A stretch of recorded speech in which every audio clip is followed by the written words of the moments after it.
We've gathered everything in Minecraft that you won't believe exists, but it's all 100% real. Here's how to walk on the ceiling in Minecraft. First, you're gonna pick up a pig, and then, when held, this will give you the ability to magnetically stick to the ceiling, which is definitely cool to see, but the only downside is that when you're holding the pig, it's impossible to grab onto any more blocks to build with. But then again, it's a joke feature, it's not meant to be that useful. This redstone door is so big that Mojang literally had to update the build height just to fit it in. But ever since 1.18's changes to the world height, LocalJon proves that we've now been able to build a 384 by 384 block piston door. Just don't expect it to open anytime soon, since the way that this is made to work is with a bunch of flying machines, and those have never really been famous for being too fast. But watching it in a time-lapse like this, it's hard to say it isn't impressive. Especially the fact that you're able to open up this whole contraption just from one button. And the fact that you would need roughly 50,000 sticky piston and slime blocks to make this happen, that's both beyond me and beyond what my slime farm's capable of. So, I'll just stick to 6 planks and a crafting grid for me, thanks. This here's the love meter. And don't worry about starving to death, because in the Love and Hugs update of 2015, Mojang removed the health bar and the hunger bar as well. And the way that you would fill up this meter is whenever the player came in contact with a mob. And that way, instead of hitting the zombie, the two of you hug it out and the meter increases. Now, the creaking might seem useless, but it actually enables a redstone contraption that used to be completely impossible. By tracking the creaking in a series of water chambers and tripwires, you can create a rudimentary eye tracker in vanilla Minecraft. And when not being observed, the creaking will jump and trigger our tripwires, allowing us to then power redstone depending on where exactly you look. And you can even hook this up to redstone lamps to make a display board. Watch closely, because if you blink, you might miss this one. Since by using a Ravager setup like this, we're able to launch ourselves over 1,000 blocks just like that. After building this user design, the steps are pretty simple. We move into the pressure plate while holding the block key, making sure that the fence gate locks us in place, and then after we block enough time so that the Ravager gets stunned, which you can tell by its head shaking around, then we quickly click this minecart, keep blocking, and then wait for it to hit us again, until just like that, we're shot hundreds of blocks away from where we started. Just make sure you have a safe place to land when you get to the other end. After all, you wouldn't want to die 1,000 blocks away from where you're supposed to be. Nether hubs for transportation are a great idea, because clearly traveling in the Nether is so much faster than the overworld, it's completely worth it. But sometimes navigating around one of these things can be pretty complex. So for that case, it's worthwhile to look into this idea of making a Nether hub map. As you can see here, you can lay out for any player to see the different portals and, more importantly, their destinations. And personally, for every time I've made a wrong turn in another hub and accidentally traveled thousands of blocks off course, if I'd had one of these, I wouldn't have been as likely to get lost. As is, lava would have been too dangerous for the Love and Hugs update, which is why everything you see around you has been changed from lava into liquid cheese. And don't worry, even though this cheese is molten, it's no longer going to hurt any mobs or players in it. But it is still hot enough to burn your items and be used as a fuel for your furnace, which might be the most useful joke feature that Mojang's ever added in. If you want to have an overabundance of leads, then it is totally possible to make it out of infinite string and slime ball farms. But when you do that, you run into the pesky problem of crafting. So if you're not looking to lay out all those ingredients in a crafting grid, then this can save you a step. The concept of this is fairly simple. We build a large spawning platform for wanting villagers to come into play, then we put a bell in the middle that they make their way towards. And as soon as they're there, you kill them off and their llamas, and then you're able to get free leads for you. Granted, this process does make you into somewhat of a genocidal maniac, but if you really want to save the time on crafting, then it's the price you gotta pay. And as long as the authorities don't know, then we'll just keep it our little secret. Melon farms are nothing new to Minecraft, and there's plenty of different designs out there that exist to get you all the kind of melon slices that you need. But that's the thing, they get you melon slices. What if instead you wanted the full melon block instead of having to craft them? Well, if it's really that much of a big deal to you, then you can actually make a melon block farm using endermans. Sure enough, by taking a melon farm and an enderman farm and putting the two together, you can actually have the enderman pick up the block and then kill them to get the drop. I guess it might be more of a proper melon farm, but the problem is that as soon as you want melon slices, you just gotta break the melon blocks anyway. So at that point, building one of these over a traditional melon slice farm seems kinda silly. And that might be why we don't see a lot of these pop up in different servers. Folks, bee farms are a thing of the past. If you really want good quality bees, you gotta go right to the source. And that's why, for our purposes, we got ourselves a bee nest farm. These can be attained whenever you grow a tree right next to flowers. And as you can see with this birch tree, after placing enough saplings, we are going to be able to get ourselves a premium hive. And if you don't get one, then just break the bottom 2 logs and plant another sapling. Why you would go through all this effort for a couple of bee nests, I can't say. But hey, I'm not going to be able to change your hive mind, I get it. Instead of a helmet, try on these new reality vision goggles. Since with these HoloLenses, you can put them on as you'd expect and get a new overlay to your player vision. And while wearing these, you would see a built-in mini map that would fully render render the surrounding area, and it can even keep track of your position while you're walking around the currently rendered chunks. Which sounds useful, but you might want to take these off before you try to read any sign, since while wearing these, any text on the sign would just be replaced with the word obey, and that's totally not terrifying. If you made a normal moss farm, you'll know how to do this. See, pale moss is a variant of the normal, and it grows in the same way. So to farm it, we make a stone generator, and then make sure to have a dispenser pointing into an extra pale moss block. So then, when you time your pistons to push new stone after each dispenser activation, the pale moss block will get broken by the piston push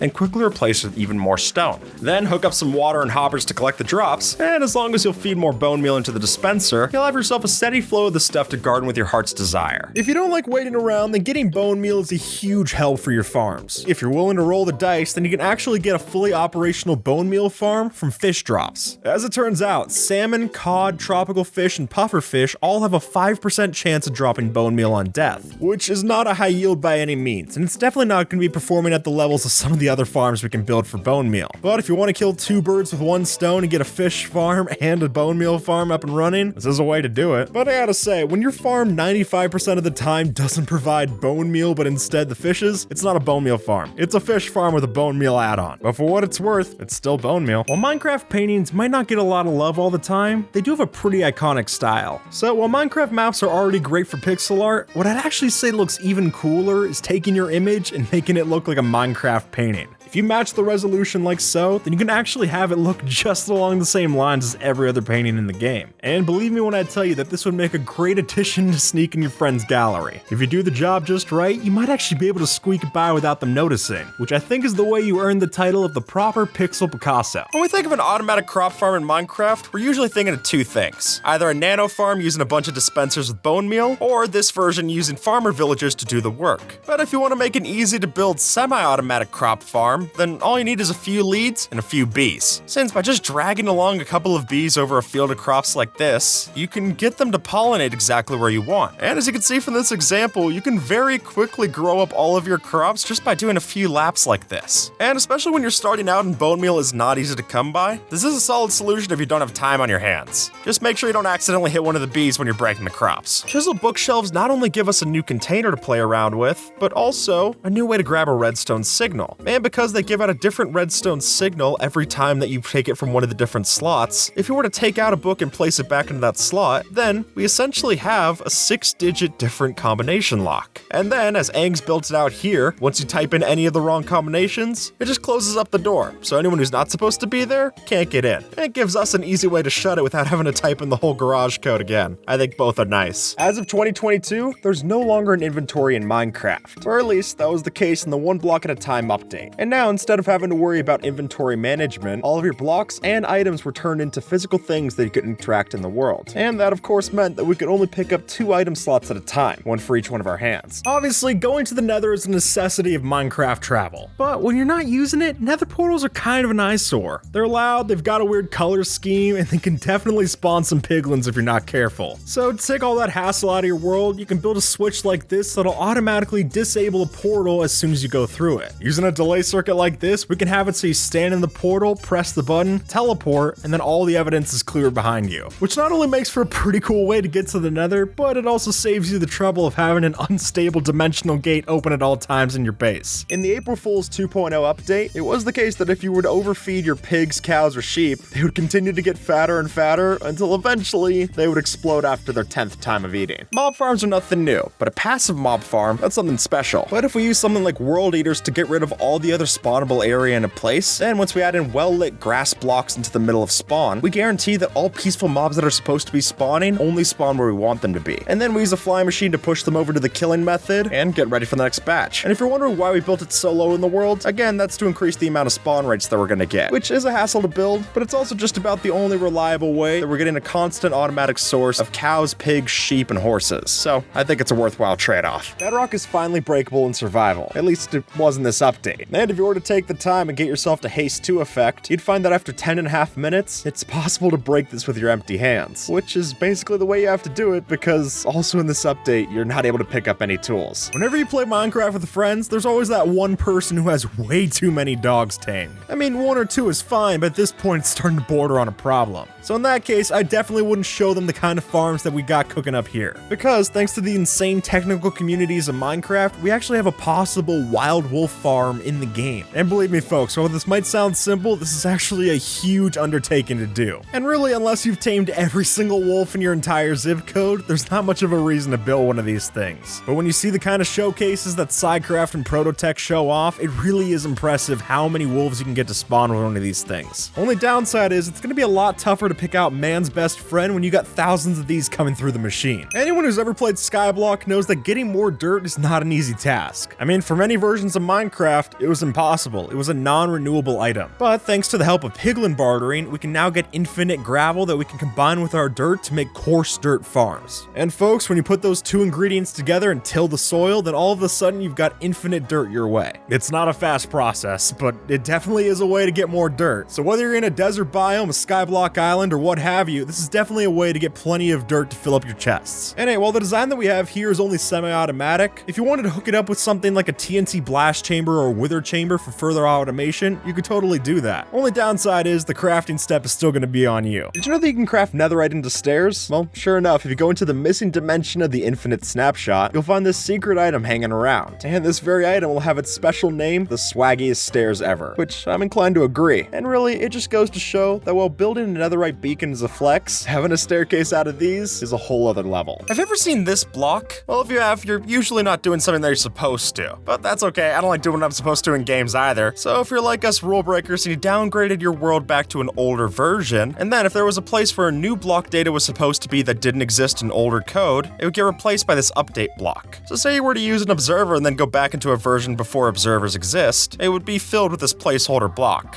And for some reason, Mojang decided to update the texture of the update block, which I have to agree with this comment here saying that it looks like a poor man's version of a lucky block, but the original was also very tough to read, so I prefer this over the other alternative. Soul Soil is a pretty nifty block to have around, so if you're really trying to collect the blocks for Soul Speed Speedway, here's how you can go about it. You see, after getting Soul Soil from piglin bartering, you can then craft that into a Soul Soil campfire and then break it, which in turn drops more Soul Soil. Repeat that process enough until you get sick of the word Soul Soil, and sure enough, you'll have plenty of the stuff going around. There is one key problem here. You're getting the Soul Soil through piglin bartering, which is itself renewable. If you wanted Soul Soil that bad, you could just do a bartering farm. It's way more robust than anything you get here. And plus, who wants to craft that many campfires and break them? While this extra step might have a better yield, it's definitely not worth the hassle. Just stick to the piglins themselves. Pressure plates are great for making simple automatic doors, but the truth is what works for us can also work for evil mobs. Since here we've got a piston door that only opens up for players. It'll never open up for other mobs. The only downside is it screams at you. And see, the reason for this doesn't just come down to the skulk sensor, but rather the skulk shrieker. See, just using a calibrated skulk sensor alone would detect for any movement, but we're filtering that out by using this skulk shrieker. And at that point, it powers the note block and we're able to walk inside. Maybe just a pain to your ears. Whatever it is, it's cool by me. Using flying machines to dig a perimeter is nothing new, and tiny ones like this tunnel blower have become pretty popular. But what Sidecraft's built here is something that makes those seem a little small by comparison. And really, to call this quarry giant would be an understatement, since to actually be able to see the whole thing, you need to fly past it in spectator mode. But what this does is exactly what you expect. It'll systematically delete your world line by line. And it doesn't matter if it comes up against water, gravel patches, lava, anything. This monstrosity will take care of them, and then some.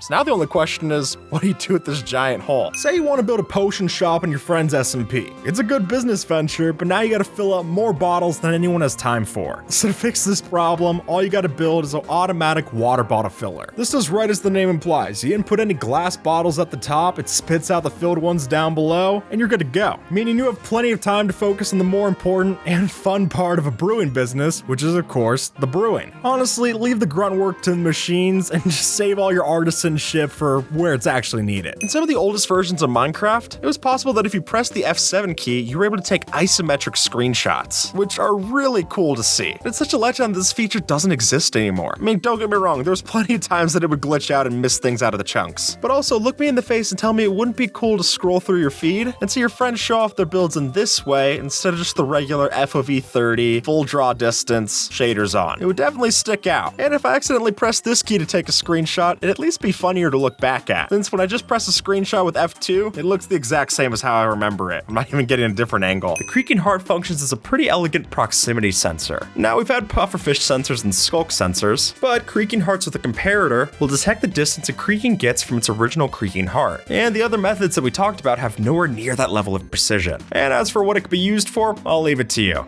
I mean, look at all the crazy stuff the redstone community's already done with this thing. I'm sure they'll think of something. With soul sand and wither skulls, we can get a wither. And with pink wool and a flower pot, we can get a friendly wither. Now, don't worry, even though this is classified as a hostile mob, it's not going to be hostile towards any other mobs in the game. And while it only has one head to start, if you feed it sugar, it'll eventually get the other 3 heads. And while you could kill it to get another star like the wither, I'd recommend leaving this around, because it has the ability to bone meal all surrounding blocks. And plus, come on, why would you want to kill something this cute? Nothing in Minecraft quite beats that feeling of finding some diamonds while exploring a cave. At least, what you thought were diamonds, but as it turns out, it's actually just a fake diamond ore put on a map. This is a great way to prank your friends. Just go down to a cave that you know that they'll explore, hide it amongst some neighboring blocks, and here's the most important, you gotta make sure that the lighting matches those of the neighboring blocks around it. Otherwise, it's just gonna look out of place. And trust me, nothing quite beats that reaction of when they go up to mine it with their pickaxe, only to knock a couple of maps off an item frame. Is it evil? Maybe, but funny? Absolutely. In this version, furnaces were completely unstable, and after too long of smelting, they could eventually explode and release all of their items like that. And while this would usually happen after smelting anywhere from 3 to 7 items in the furnace, it would be a guaranteed detonation if you used a piece of coal. So that might be a sign they gotta look for some cleaner energy. Without using third-party programs like Discord, how do you send a message to another player when they're not online? I mean, signs work, but you're not always gonna be sure if they're gonna read them. So really, if you're looking for a universal way to send a message, then you can actually do it through maps. As you can see, if you give every player a copy of the same map, then whenever someone updates it, they're gonna send that message to everyone who has it. And look, if someone took the time to write out any kind of message to me in a 128 by 128 map, I'll definitely take the time to listen if they put in that kind of effort. You'd be hard-pressed to find a better way to talk to your buddies than this. Here's how you get a command block in survival, or a spawner, or an end portal frame, or really anything, by using a combination of some insanely complex techniques, such as population manipulation, save stating, falling block mechanics, instant tile tick, instant fall, async chunk loading on top of everything else. We can put those all together and get literally any block that we want inside of survival mode, which is definitely a lot to do, but just picture the amount of bragging rights that you get when you show off these in your next museum. In the Love and Hugs update, you can no longer trade with villagers, but that doesn't mean they won't take your stuff, since now if you attempted to trade with a villager, it would then take the items and give you back a piece of paper that would thank you for your donation. And while that seems greedy, I'll remind you that charity is a good thing, which must also be why villagers would pick up any item or block that they found on the floor, which I think takes Lost and Found a bit too seriously. While most people are worried about what the best jump height or speed they can get on their horse is like, if you're playing up to version 1.12, then the real question you gotta ask yourself is whether or not you want your horse with meat or without. You see, if we build this gigantic platform just like this, then we can actually have it where we harvest skeleton horses during a lightning storm, which means that sure enough, when you come back from being AFK, you can see a lot more skeletal steeds than you thought there were. That being said, this specific farm is only possible up to 1.12, largely because it focuses on RNG manipulation instead of natural summoning. But you could build one in more recent versions if you just built a large funnel that would bring the skeletal steeds during regular lightning storms towards you. This might have to be one of my favorite map uses yet. You see, if you're willing to put in the fairly repetitive work of making 52 different cards, then you can actually play different card games in Minecraft. Just set up a table of item frames and you can go straight into playing war, poker, whatever with your friends. Luckily, because the cards are so similar, you don't have to lay out 52 different cards in your world, but rather just make a template like this, change out either the number of the suit when you're ready, and then lock each each new one that you make. After that, you can make as many copies as you want, and you get a fully portable deck of cards in your Minecraft world. You've heard of hardcore mode, but what about super hostile mode? Strange as it may seem, this is actually a difficulty that Mojang made themselves. And in this, it would spawn several charged creepers, full armor zombie, and even skeletons around you just as soon as you took a chance by punching wood or crafting. And honestly, this sounds to me more like the custom game modes that Fundy makes than anything we'd ever see in the base game. But if you were able to play this version of the game and get to the end, that'd be more than impressive. Whenever the player hits a creaking, it generates resin on the nearby wood, with a cooldown of 5 seconds, which makes automation pretty easy. Set up a fence like this around some creaking hearts, and you want a wall of pale wood in front of the hearts attached to a piston pusher on each end of the wall. This lets us make a simple farm that generates resin just by swinging a sword. And then a simple button press will trigger the pistons and drop the resin on the floor. Just remember to place the hoppers, otherwise you're gonna have to jump in there yourself. Or we might have a candidate for the weirdest achievement in Minecraft history, which is a target block that once you shoot it, will not only shoot you back, but it'll actually shoot you back with the exact same arrow that you used originally. And at this point, is it supposed to be given as bullseye? Is it supposed to be given return to sender? I really have no clue. I think it should give you some combination of all three, or maybe a special one at that. I'd be fine with any of them. If you want to make the fastest mob farm possible, then we gotta look at what Victor 40's cooked up. This mob farm, conveniently called the End of Light, is one of the fastest mob farms in Minecraft. And what Victor 40, VK Tech, and I'm a MC have done here is make a farm that's not only completely survival friendly, but one that's also capable of getting us 3.1 million items per hour.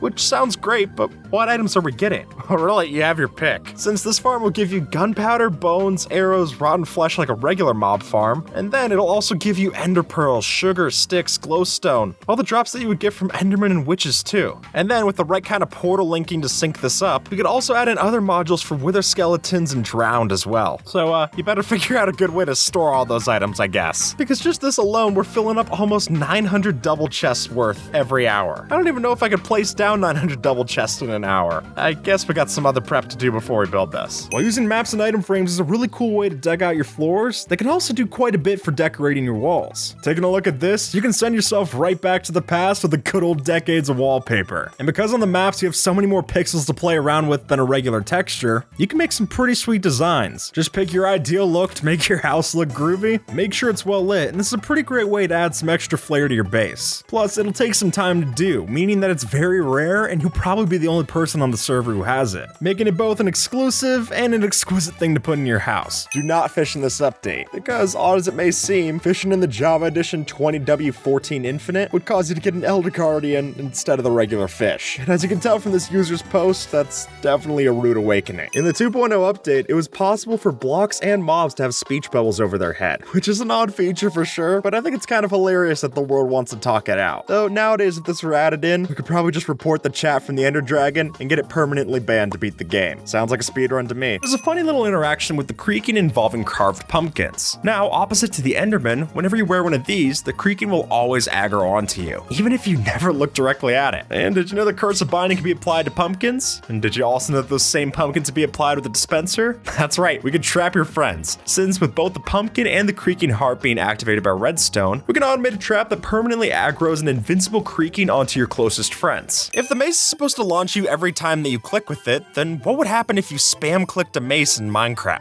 Well, using the help of an auto clicker, if we position ourselves just right on top of something like an iron golem, then we're not exactly going to launch off of this thing, but instead just whittle down the iron golem with a whole bunch of particles. I kind of love it, honestly. It looks like we're digging straight down through an iron golem, which sounds like you're breaking two Minecraft rules at once, but when it looks this cool, I think you're safe. Minecraft's banner patterns just got so much weirder, since now we're actually able to set it up with custom banner patterns inside of the game's files. And with that, it was only a matter of time before people found out how to animate that through the use of command blocks, and then once they animate something, they have to animate Bad Apple. So we got this example by JoeFly2009. These are the 23 most popular transportation mods for Minecraft, and they upgrade everything from our horses to our minecarts, and even stranger, like this first one using the leads. Okay, I guess it's take your child to work day. I don't know if I have my pilot's license as observer. So this is the leashable players mod, which lets you leash players and parade them around the town. Come over here, observer. I'm gonna carry you. It kind of looks like a balloon when it's you. This is Balloony from Phineas and Ferb. If you have mobs of your own, can we daisy chain them?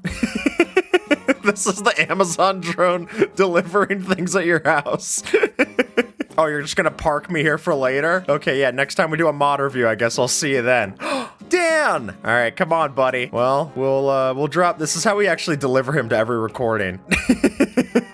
This is the custom portals mod, which lets you make portals with any block configuration like so. Look at that. That looks pretty good. So you can give them different attributes with these runes. If I was in survival and now we got these haste runes down, I go through it like I'm in creative. Whoa, yeah, instantaneous. Before I even can say the word portal, I'm already through. But then this one, I have to go through the whole weebly wooblies. So it doesn't link until we have this. Hey, we're back. Alrighty, observer, we gotta go for a tandem ride. Clink.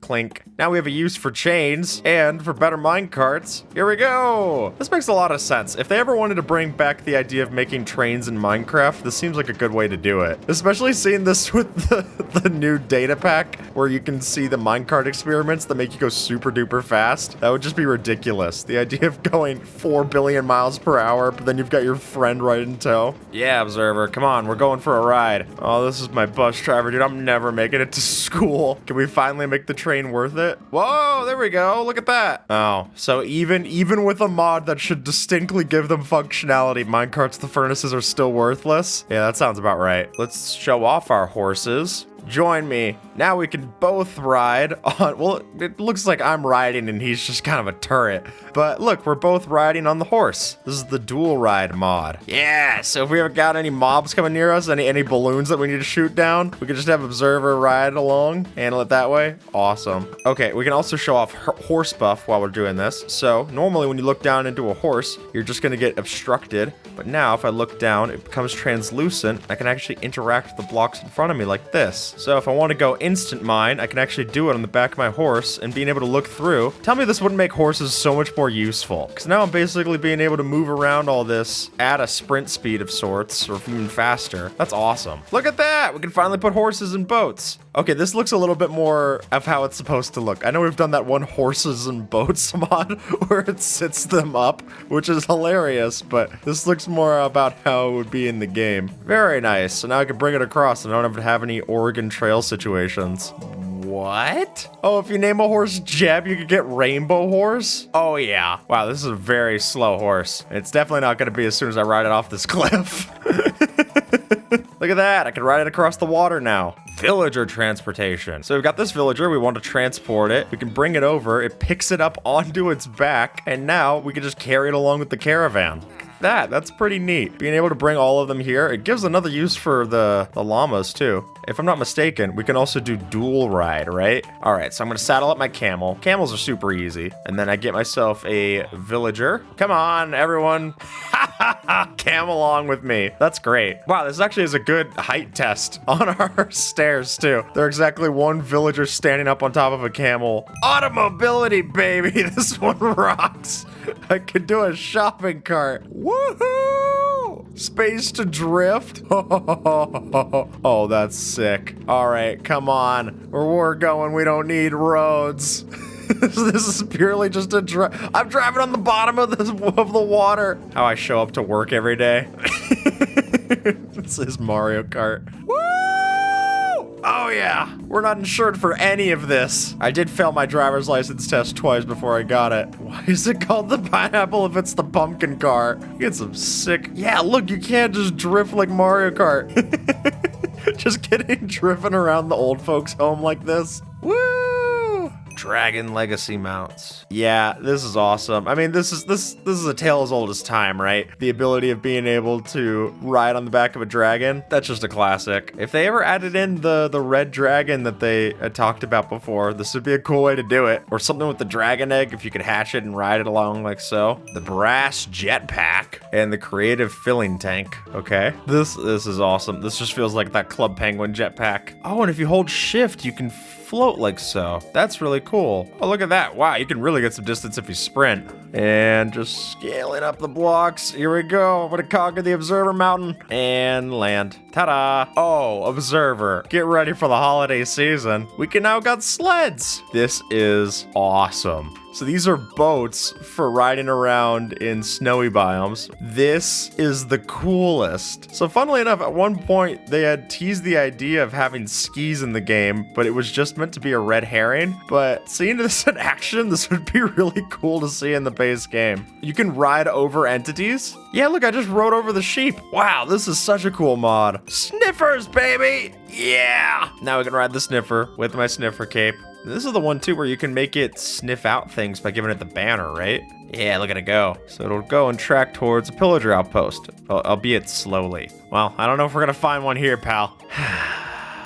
These bomb sniffing sniffers. They never know that the real bomb's right behind them. Ooh, so this is an early game alternative to the Elytra. We've got ourselves the hang glider. Yeah, which you can craft simply enough with these glider wings and glider frameworks, which is just leather, sticks, and a bunch of other stuff like that. And it looks like I'm holding the hang glider right now, so that's how you take it off. Interesting. But look at this, I'm hang gliding. Not very fast, but you can get some horizontal distance. So if you don't yet have an Elytra, or you're not able to repair yours with mending, you can do this. And then we've got the reinforced hang glider, which is just a stronger version. Look at that difference in durability. This is more than a regular Elytra. The mythic mounts. Oh my gosh, some of these I don't even know how to pronounce. The direwolf, I can get that, but Colatria, the Essentia. Look at this. These are all these rare creatures that you can mount up like so. That is just a ladybug. We got the direwolf. That's awesome. The dragon. Yep, that's cool. Nightmare. Oh, thank goodness that's not scary. That's just a horse that's... That is a little bit more eerie. The moth. Griffin's awesome. Giant gecko toa. Okay, the giant turtle rocks. Oh yeah, this is about how you're supposed to take to the skies. Well, let's hope for his case we land in water. But now we did, and he's super fast. Oh my gosh, he's actually too fast that he's breaking the momentum of the water. This one's called Nudie Branch. It's ridiculous. I love him. He's not the fastest, but he definitely is a nudie branch.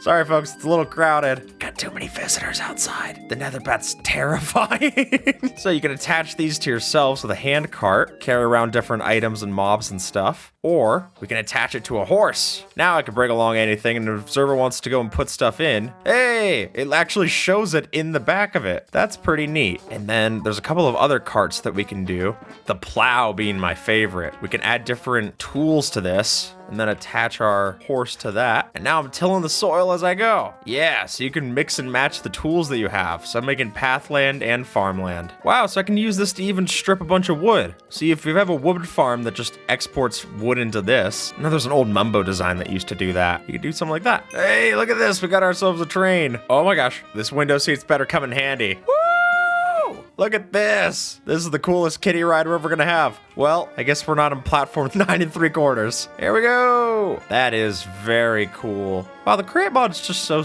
impressive. All right, immersive portals. Look at that. Now when I light this portal, we have a seamless way into the nether. Whoa. And then the same going right back. And I could do things through this portal. I could throw my items. I could grab a bow and arrow, shoot things. Yeah, taking pot shots. Oh no. Whee!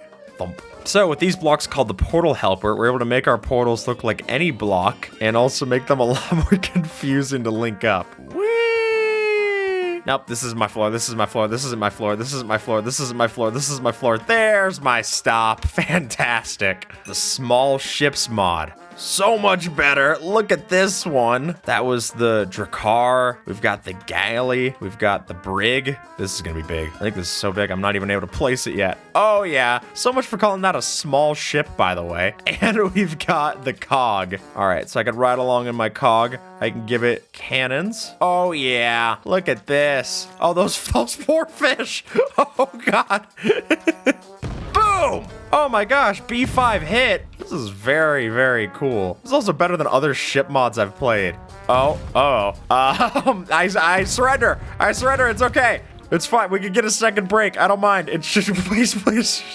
Okay. The jet suit? Oh, Ad Astra. What in the, wait. Whoa! You got a whole Iron Man suit. But look at how fast you could go. Oh my gosh! I'm the fastest man in the universe. Wow, this is insane. Galacticraft could never. And then we got the Mars rover over here. Pretty cool. I could see myself getting stuck on Mars for a few years, riding around on one of these things. That's awesome. You hold it above your head. This is how they work on SpaceX. They just, I'm coming, Mr. Elon. We're gonna blast right out of our base. That's what the hole in the ceiling's for this whole time. Well, we're gonna see what happens when you put another rocket directly back in your wake. 9, 8, 7, 6, 5, 4, 3, 2, 1. To bravely go where only one observer has gone before, maybe 5 seconds ago. Our heroes took to the skies. I feel like I'm in Yogscast Mars Quest right now. Okay, so where are the places that we can go? Solar system, moon, Mars. We gotta go to the moon first. Oh my gosh. Neil Armstrong, who? Ta-da! A double-decker ship. And we're in space. I can dual-wield zip guns, and I use this to shoot to where I want to go? Yeah, we gotta do a full review on this. I thought it was gonna be a lot harder to get to space, but look at this. We got Lunarian guys. That rocks. Oh my gosh, look at me go. This is an awesome way to show this. Woo! Like I just crashed into Earth. Look at me go. Entering the atmosphere. I am nowhere near where we once were. This is sick. Weighted ejectors. So what we're doing is we're shift right clicking our destination for the pad, and then we run back, and you can see this arc like an Angry Birds kind of thing. They don't have infinite range, but if I do it this way and face it towards, now it'll see it's ejecting to the coordinates. Oh, it's charging up, I guess. Here we go. So you can increase the RPM to make it a lot faster. And now it launches me to this, and then we could kind of do a Rube Goldberg machine of sorts. So we could just chain these all together. Woo! Woo! Yeah! That's so... Slime blocks launchers can eat their heart out after that. Oh, no. Here's the big finale. Observer's gonna shoot me off into the sun. The immersive aircraft mod. The quadrocopter. You and I are not so different, Spider-Man. Wow, so you can add all these other things to it too. You can add a crossbow, a telescope, a biplane. I love that they're all made out of organic Minecraft blocks too. That's cool. Yeah, just kind of add everything in here. Why not? I didn't realize that W is down. Oh my gosh, this is something purely out of like Da Vinci's Notebook. Look at me go. Well, so far the boring ones are more safe. Oh, as I said, the boring ones are more safe. Can you gun me down? Ow! Ow! Hey, he feels all special until I pull out the warship. Yeah, super casual, just flying my warship out on the town. Oh, we're going right in that blimp. Oh god, it's Hindenburg Part 2. Observers coming in for a landing. Let me get out my blaze rods for my guiding lights. Right here, you got it, you got it, yay! The Do a Barrel Roll mod. Woo!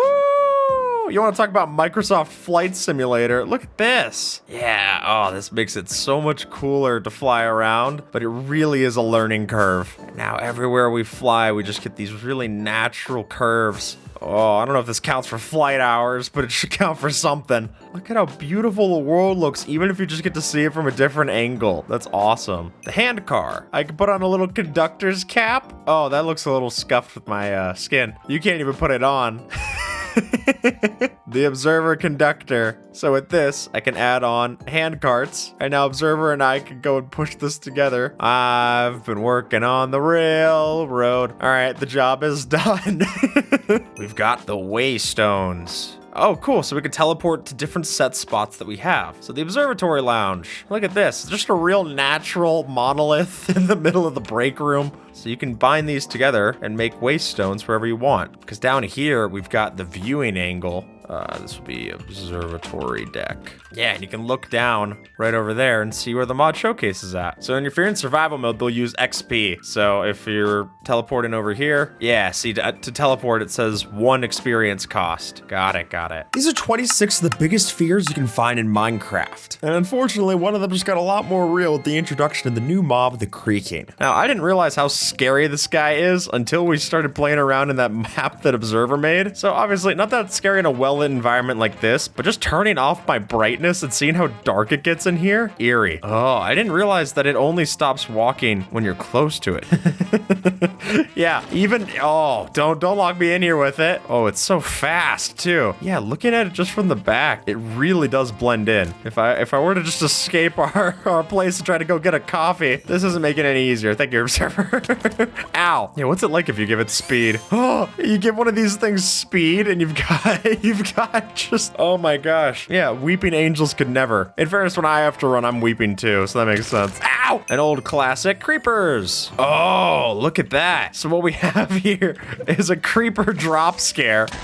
Yep, that'll do it. And now I'm gone. Yeah, so having a trapped chest that's activating this command block underneath, you open this up and you're already dead. By the time that you even can think about being scared, you have to think about where you're respawning. So Observer told me this, but when a creeper is intentionally dive bombing you from the sky, its fuse will be intentionally shorter. So that's why ravines are so scary and deadly. It's not just that they can drop in on you, it's that when they drop in on you, they're actually going to explode faster too. Yeah, look at that. It didn't even get all the way through its before it exploded. I guess we'll just leave that there as kind of a Chekhov's gun situation.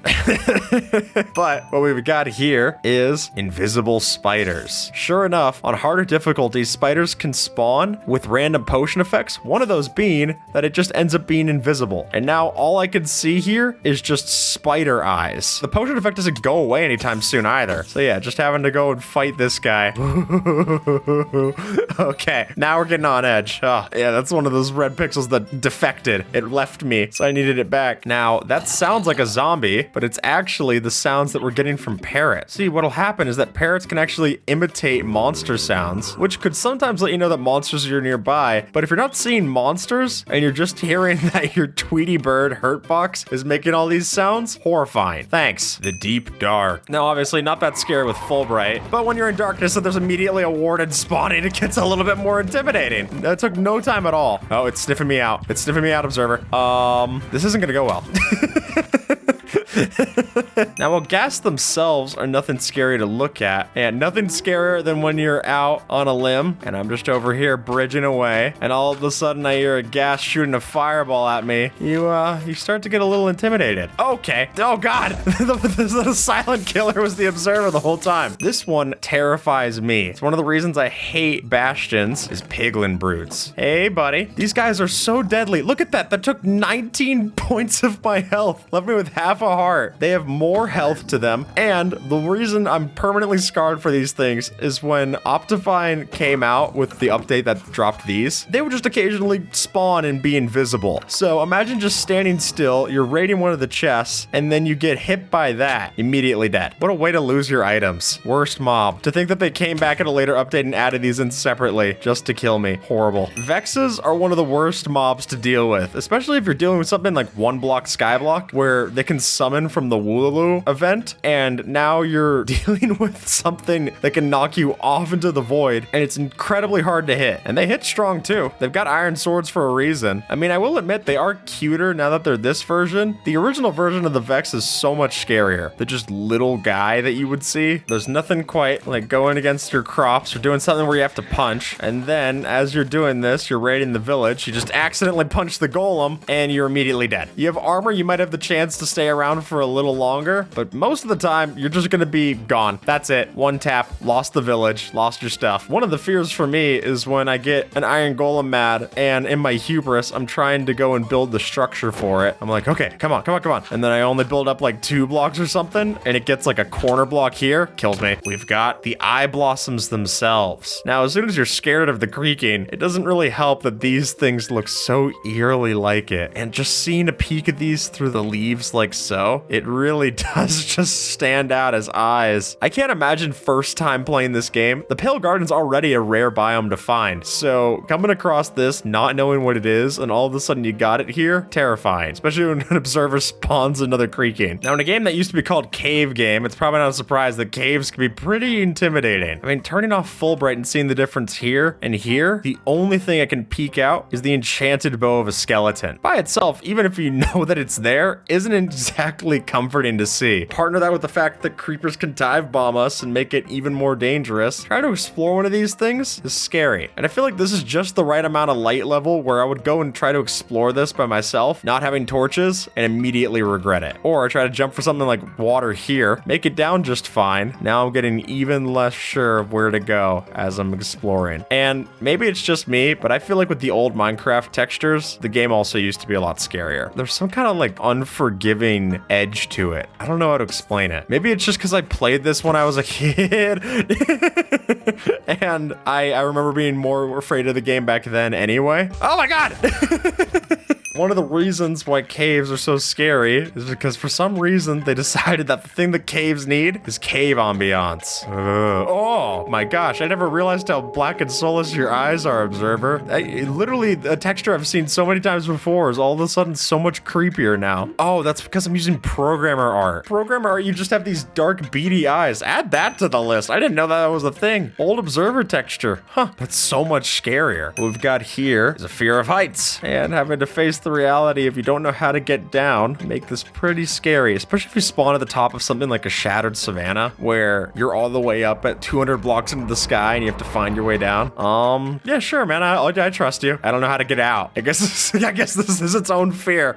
I don't know how to, I'm stuck.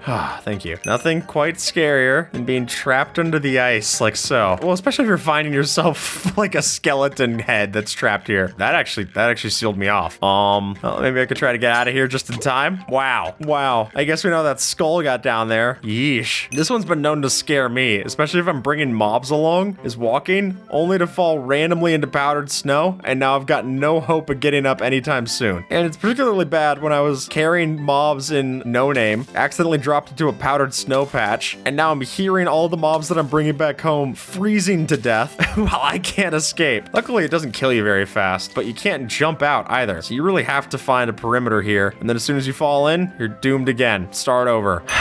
Yeah, I guess it all comes to this. Escaping lava gets immediately scary to do. And having fallen into lava and having to think on your feet, especially if you're recording it and you know that anyone could go frame by frame and point out that you had water or a fire resistance potion or something else to save yourself. If you're like me and you can't think that fast, you're gonna burn in all the lava, lose all your stuff, and have episode 4 of July series. Hey, observer. Oh, hey. We go here and oh no. Wow, I actually was pretty safe there. A cave collapse when you're not expecting it, all that gravel falling in, could be a great trap for your friends. Great way to terrorize them and make them know that you should never dig straight up. It's just as important of a rule as you should never dig straight down. I remember how much this one scared me when I first did it. I take my Eye of Ender here, make ourselves the end portal, and having to go over and fight the Ender Dragon for the first time. If you don't know what to expect, even if you do, if you want to beat this without having to die, then this could be a really intimidating fight. I remember the first time I ever saw the Ender Dragon get beat was watching Captain Sparkles beat the Ender Dragon in his early series. You know, full diamond armor, every block imaginable, and I think he even started,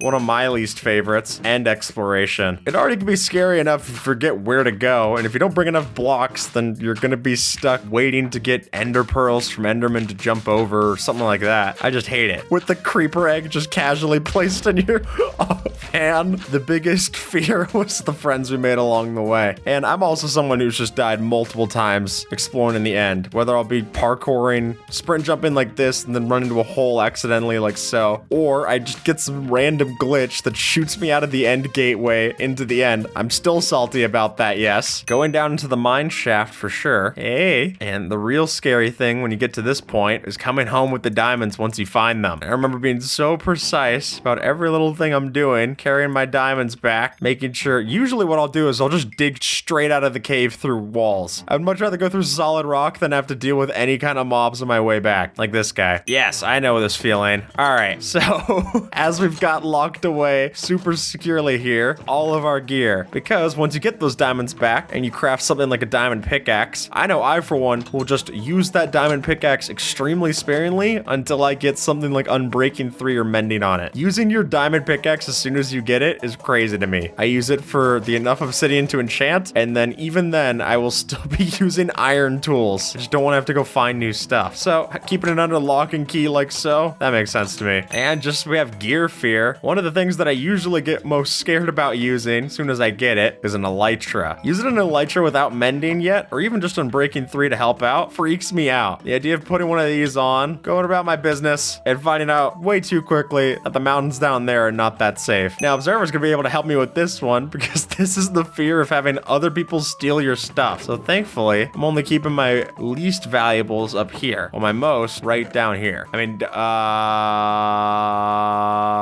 you didn't see anything. Now here is the fear of almost completing the Wither statue when you're not ready. And I know that I've done this to Observer before, of just going around placing most of it inside of a base that we care about, and then doing something like a string or whatever underneath that you don't actually summon it. Pretty good. The sign of the devil. And another way to trigger this fear in your friends is that you could go, after you've done this for a while, if you summon the Wither in any dimension, it plays the sound to all players worldwide. You could scare them even if you go place it in somewhere safe, like underneath the end portal. Observer, are you familiar with this structure? All right, so what we've got here is a structure to summon our friend, not Steve, it's supposed to be Herobrine. Oh, well, he's not in the game for real, so it's not actually that scary. For a while, people would be afraid of the idea of, I don't know why he has a cat costume now. For some reason, the official Herobrine and Steve accounts have cat onesies. Here's a question I don't know for sure. Maybe someone can answer this. Does Mojang own Herobrine? Because it's creepypasta, right? So that should be, they didn't come up with it. They definitely play into it, but they probably can't put it into the game because someone else could probably sue them. Yeah, the original idea was that you would build something like this, and that's how you get Herobrine to spawn. But right now, Herobrine's just a cat girl, so that's not all that scary. Oh my god! It's Herobrine here on my server. This is one that could send my blood pressure through the roof, which is already tough to do. My blood pressure's pudding, basically. So having to get any higher looking like this. Also, by the way, good use of the pale oak for burnt logs. That's neat. But having your house start burning down because you wanted to place down a chimney, especially in the old versions of the game or harder difficulties where things spread fast. Now Herobrine's gonna have to realize that his whole house is burned down. Ah, how do you like me, meow? Later, loser. 23 fan suggestions Mojang should add to Minecraft. These are the most popular requested features that we might see in a future Minecraft update, starting with these changes to our trees. I think it would be so cool if you could just find different trees that give you different fruits. It'd give us something new to farm, which I think is always good. And here we're doing it with resin clumps, which I think looks great. If anything, it's just a cool build hack. You know, having little trees like this, different sizes could be cool. I remember there used to be farming mods in Minecraft where you could get so in depth you'd crossbreed different things to get different apples and whatnot. That's all crazy. We don't have to worry about that. But just having any kind of fruit berries or bushes, and not berries that just give you half a hunger bar, that'd be great. Hey, look at that. Now we got it growing on this. That's actually kind of nice. Could you imagine walking through a forest and you accidentally just get hit on head level with this? That would be terrible. This is one of the things that they showed off with the biome vote in the past, and they've even said that they would maybe add it in the future. I don't know what kind of future they got in their calendar, because it's not in the game just yet, and it doesn't seem like we're getting it anytime soon, but I think having something like this that could be another mob for us to ride on would be awesome. You could even make it neutral if you wanted to, because ostriches can be mean animals. Is this like one of those peek your head through the things at a fair? Here we go. We could just reenact it right now, Observer. Oh, marvelous. Who needs features added to the game? You could just have us come over to your house and we'll reenact it. Yeah, I don't even think we need this. The way that it's laid out on the form is that it would be an ostrich be a mob that would have a 50% chance of attacking you, and then when it does, it would take 3 hearts, making it pretty strong as well. It could drop feathers and leather, and they would also occasionally stick their heads in the sand, like Observer's going to right now. Is this you sticking your head in the sand with the Observer? He's scanning. Scan complete. Sand found.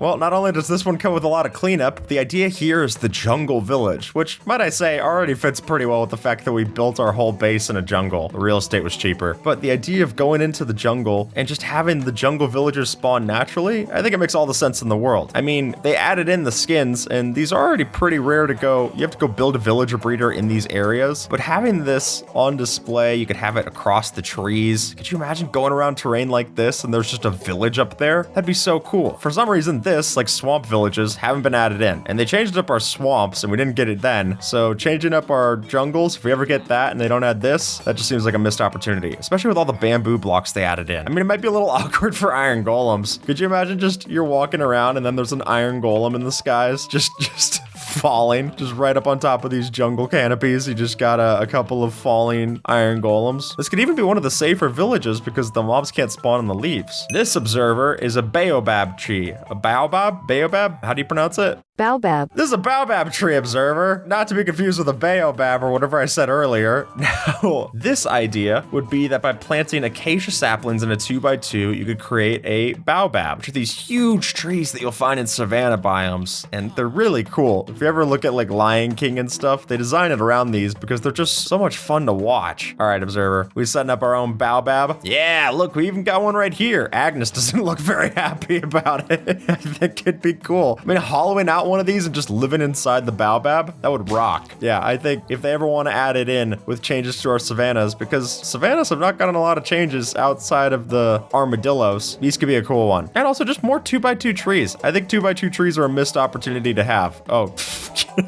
that was a little incriminating, observer. All right, here we've got a new mob, the capybara. Look at how cute it is. Oh, the big nose rocks. Now, the idea of having these peaceful mobs found in the wetlands would be great. And then you could tame them using grass. I guess he's already tamed. And then the idea that they also have laid out in the post is that when these baby capybaras grow up, it would drop webbed feet that we could use to make flippers, speeding up our swim speed. All right, and because these are retextured pigs, that's how we're getting it here. What that means is we're gonna be able to go for a ride, observer. Oh yeah, look at it, the saddle's like oversized. Yeah, I would take capybaras. That would rock. The world's largest rodent. If I'm not in the equation, you know what I'm saying? Okay. Icicles. So we've got ice spikes, but what about ice spikes from above? And I think with the idea of having pointed dripstone, except something similar to this, but with icicles would be awesome. And it would make ice caverns an entirely new place to explore if you were just accidentally mining and it could set one of these off and kill you. And then they have this idea of having it give ice fragments when you break these so that you could use that to craft into ice blocks. So if you don't necessarily have silk touch, you could go break one of these and get a very slow way to build yourself up to ice. I mean, it's especially fun if you could use it to kill a villager. We currently have slabs, stairs, and walls of all of our stone blocks, except notably not for our concrete. So here we've got command block trickery to give us the same. Very nice, observer. I gotta say, this looks pretty good. And I mean, you're warming up to me with the color choice here too. This is this is my stepdad. All right, but we have all these different rainbow colors, but we really don't have rainbow stair variants. I mean, you've got woods, but if I wanted to make a rainbow of things, no luck. Yeah, I mean, currently, if we want colored half slabs, we have to use like beds and then a debug stick. You know, that's a slab, sure, but does it look great? No. Cool if you're in creative mode, but most of us aren't playing in creative mode. Spyglasses cost a lot, and they're not very useful. So one of the ideas to change that would be adding a new enchantment to our spyglasses that could let us reveal invisible mobs. Oh, the comments are gonna love this one. Yeah, look at that, observer. Your Sunday best right on display for everybody. This will reveal any invisible mobs to us. Kapow, look at that. That would be so awesome. I would carry around a spyglass because right now I just do zoom. And I know you were saying you don't have to use zoom. Obviously, people who are on Bedrock don't have zoom mods like this. This is just so much fun. I'm thinking like Hanzo, you use it to see which enemies are gonna be behind walls, mark them, and then you can go and kill them. That's a whole new PvP meta. We're gonna take our goats and we're gonna take these trees. This almost is gonna feel like something building off of the fruit tree idea that we had. But what if you could take your goat and by ramming them into a tree, you get apples to come out of it. Think of that, an auto apple farm. You don't even have to deharvest anything, just have a goat that occasionally runs into it. That'd be so cool. I mean, right now the goats don't give us a lot of use. I mean, I like the horn. You know which horn I'm talking about, observer. That's great. There's an invisible mob in our midst. There's an iron golem over there looking perplexed. But yeah, I don't know. I would like to have goats interact interact in this way. I think that just feels uniquely Minecraft, using mobs in random ways that you wouldn't think of outside of this game. I think that'd be fun. This is a fan idea that I think deserves to be in the game in some way or another. So the idea behind this is that if you have a pig in game and then you take a name tag, you rename it Technoblade, then it would change the pigs in the game to have a crown. How cool is that? I think this would be a great way to add a permanent fixture of the Minecraft community into the game. The volcano biome. First of all, I love this little diorama that you built to your observer. This is very cute. So the idea of having an on-location volcano biome, oh, with the basalt delta effects, observer you shouldn't have. This rocks. Getting magma cubes in the overworld, this is so cool. Yeah, look at this. Oh, the sounds as well. I mean, this just speaks for itself, right? You're in the forest right over there, and then you just come across this, and you're like, oh god, I guess that's gonna be scaling up for a while. But if it takes too long to go over to the nether to get lava, you could just get it this way. And maybe even have something like you go and get a fire resistance potion, go swim inside of the lava, and there's a bunch of rare loot. That'd be so cool. Okay, there we go. We found out of the inside. This is why you don't bite into the center of a hot pocket just yet. Youch. And I mean, we gotta spoil ourselves here, observer. What if I take a water bucket and just ruin this volcano ecosystem? This is our first line of defense. This is like a Mucinex commercial. You're not you when you have heartburn. Take Prilosec. Oh yeah. It's absurd that they don't take water damage. That's bothered me forever. Or like turn into an obsidian thing. That'd be cool. Lava itself can't stand up to water, but you're telling me that the magma cube can? And it could swim no less? Absurd. What we've got here, observer, is jellyfish. This is already just a cool build hack. I mean, build one of these in your water biome already. But the idea of having jellyfish in the game has apparently already been talked about in Mojang headquarters. There was someone who made a suggestion and they replied and said that they even showed off their art in one of the meetings. The jellyfish mob for Minecraft. I mean, this just speaks for itself, right? A neutral mob found in deep ocean biomes that'll glow in the dark, and it comes in unique shapes and sizes. But beware of its sting. And then here they have different kinds of jellyfish that you can find as well, like common jellyfish, which does a small amount of damage, and it comes in 3 different sizes and multiple colors, and it'll spawn in all ocean biomes in groups and drop slime balls, giving us another way to get that. Or we've got a passive jellyfish like this, which has these weird kind of shield legs on it, or the crown jelly, which similar to a parrot mob's top feathers has this 2D crown flaps on it and gives you the prize jelly. Now, what does the prize jelly do? I don't know. I guess you could eat it, or you could maybe use it for even stickier pistons. Yeah, here's their comment from the official comment. We really enjoyed the pictures during our discussion today about this idea. How cool is that? I mean, granted, that was in 2018, so that's like 6.5 years ago. Alrighty, here we've got the dyed elytra. Using the new team tint functionality with scoreboard commands and stuff, we're able to change the color. So we've got the classic elytra, we've got a gray in all the ranges. The black elytra looks awesome. It looks like one of those wireless like speakers that you're supposed to put around your neck. We've got the red, dark red. Now these don't match up with wool colors. These are the team colors. We've got orange, yellow, which looks a little lime, actual lime, which looks awesome, dark green, magenta, purple. The blues look really nice. I mean, originally you were supposed to be able to repair these things using leather. So the idea of being able to dye them in that way, that'd be pretty cool. Just saying. What we've got here are the Skylands. Now, this is actually what the original idea was for the end dimension. It was leaked by a publication that Notch was working on it, and Notch was like, oh great, now I really gotta work on it, because they basically promised it as a feature. And the idea would have been that we'd have this sky dimension, kind of like what the Aether is based off of. And eventually this became the end, but having an actual Skylands version would rock. Having in special low gravity for this, you can make it like the moon dimension. Be so cool. There's this weird, eerie, idyllic place. And then if you fall, it just takes you right back down to the overworld. Be a good counterpart for the end and the nether, something that we don't quite have just yet. So going over here, get ready for a new hairdo, because we're going to send off the sandstorm feature. Ooh, look at that. Oh, there's tumbleweeds. that's a lot of tumbleweeds. But having the particles fly like this is really neat. For one, it's a new direction of a particle. You don't have anything like this in the base game yet. I mean, some of the tumbleweeds are a little glitching out. Oh, and the husks are coming out too during the storm. Be a neat effect. It would make the desert feel a lot more unique, because right now the desert just feels like a worse version of a lot of the other biomes that have these cacti and stuff. Whoa, we've got windswept savannas. That's neat. Imagine if this actually had an effect too, and you were like, oh, I can't get through this thing. I just keep getting pushed to the side. Having breezes up above ground would be crazy. Then that just feels like a Mario level. All right, next biome. Whoa, this is so much cooler. Look at this, the little fog coming out with the mangrove though? That rocks. Yeah, that adds a lot of fun atmosphere. I could even see this in the Pale Gardens, honestly. Look at this. Right now, it looks pretty cute. I can't imagine it would be that fun without my jacket. Oh, it's getting a little more intense. Oh, it's snowing sideways, observer. I always said I'd move out of the tundra as soon as it started snowing sideways. Now it just looks like I'm flying through space. Oh yeah, this is me hitting light speed right here.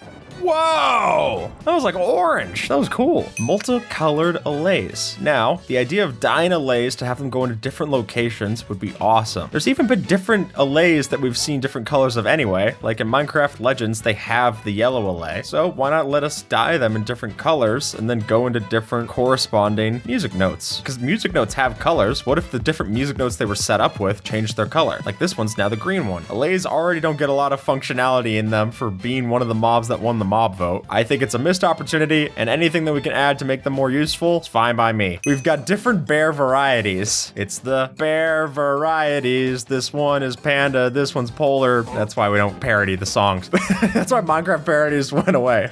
Variants. Nice. So with our different variants, we've got the brown bear or black bear. Is this a black bear or a brown bear? This is a black bear. I mean, this is an idea that's so old that it actually even predates pandas for Minecraft. How crazy is that? They had to go and update and say like, look, we added in panda bears, which is cool, but that's not the bear variants that we had in mind. I know they have a apprehension against making real world mobs into hostiles because, I mean, you don't want people going out and killing mobs because you think they're bad. However, polar bears are already pretty distinctly, in most cases, they're hostile because literally all it takes is getting next to their baby that they spawn with and they'll attack you. So they're already functionally hostile. This one doesn't have a lot of bite. The Kraken boss. So the idea here is to add in a Kraken boss with Minecraft 1.13. Not unlike this, having a giant squid. So the idea is that it would attack you with its tentacles, and then it would catch the player and bring you in. Kind of like the idea for one of the mobs that was in the mob vote that added the Phantom. As it sunk down to the bottom of the ocean, it would bring you in and draw you closer to kill you. So having a boss that did that, already awesome. Maybe the idea of having some extra special treasure for killing this boss would be neat. More than just a tied armor trim, please. That's all I'm asking. And then Kraken ink could be used with an empty bottle to craft into a potion of blindness, which we don't have naturally anyway. We have to use suspicious stew. Take a page out of Bloober's book, have ink blindness. Look at these. We've got white pumpkins that could spawn in our Pale Garden biomes. Now, I know they just added the Pale Garden, so it'd be a little early for them to add in changes like this, but I don't see why not. And having these carved, and as Observer has here, we've got this really cool looking one with the glowing eyes. That's awesome. Observer's telling me this might be a reference to Minecraft story mode, which if it is, that's the story, but